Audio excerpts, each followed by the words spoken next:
At a locked gate barring access to the Israeli-controlled part of Hebron, Israeli soldiers prepare for the protests. They fan out on rooftops and check buildings.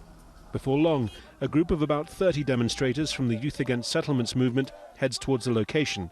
These protests have ended in clashes in previous years, but this time they're allowed to approach the gate as settlers look on.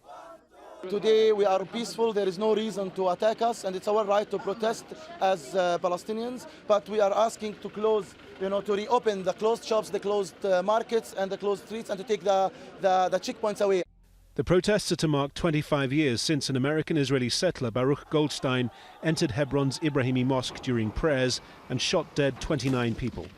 HUSNI RAJABI was praying that day near the front when the shooting started. I think about it all the time. I was tripping over people lying on the floor, the dead, the wounded, calling for help. It's an unforgettable tragedy.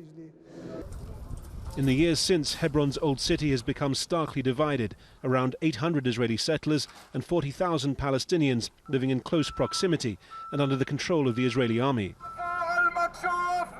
But the demonstrators are also drawing attention to more recent events. The Israeli expulsion last month of the International Observer Mission, TIPH, set up in the aftermath of the massacre.